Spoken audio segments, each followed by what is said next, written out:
பெயரின் அர்த்தம் என்ன? யோனத்தான். யோனத்தான் என்ற பெயரின் அர்த்தம் கர்த்தருடைய பரிசு அல்லது கர்த்தர் கொடுத்தார். பைபிளில் யோனத்தான் என்ற பெயர் கொண்ட 10 நபர்கள் இருக்கிறார்கள். குறிப்பிட்டு சொல்ல வேண்டுமென்றால், சவுல் ராஜாவின் குமாரனாகிய யோனத்தான், மோசேயின் பேரனாகிய யோனத்தான் என்பவர்கள். யோனத்தான் என்ற பெயரின் அர்த்தம் கர்த்தருடைய பரிசு என்று பார்த்தோம். பைபிளில் கர்த்தர் நமக்கு என்னென்ன பரிசுகளை கொடுக்கிறார் என்பதை இப்போது பார்க்கலாம். ரட்சிப்பு என்னும் பரிசு. கிருபையினாலே விசுவாசத்தை கொண்டு ரட்சிக்கப்பட்டீர்கள். இது உங்களால் உண்டானதல்ல, இது தேவனுடைய ஈவு. ஈவு என்றால் பரிசு. ரட்சிப்பு என்னும் பரிசை தேவன் நமக்கு இலவசமாக தருகிறார்.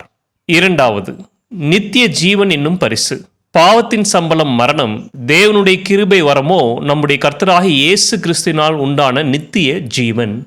நித்திய ஜீவனை நமக்கு பரிசாக தேவன் தருகிறார். மூன்றாவது, பரிசுத்த ஆவி என்னும் பரிசு.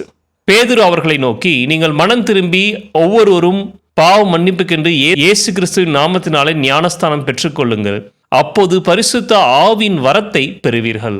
மனம் திரும்பும் பாவிக்கு, இயேசுவை ஏற்றுக்கொள்ளும் பாவிக்கு தேவன் பரிசுத்த ஆவின் வரத்தை, பரிசுத்த ஆவி என்னும் பரிசை தருகிறார். நான்காவது, இயேசு கிறிஸ்து என்னும் பரிசு.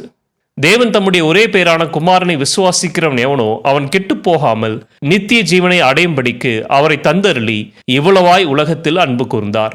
இன்னும் இதுபோல அநேக ஆவிக்குரிய பரிசுகளை தேவன் நமக்கு தருகிறார். இந்த ஆவிக்குரிய பரிசுகளை நாம் அனுதினம் பெற்றுக்கொள்கிறோமா, தேவனுக்குள்ளாக வளர்கிறோமா என்பதை யோசித்து பார்க்க வேண்டும்.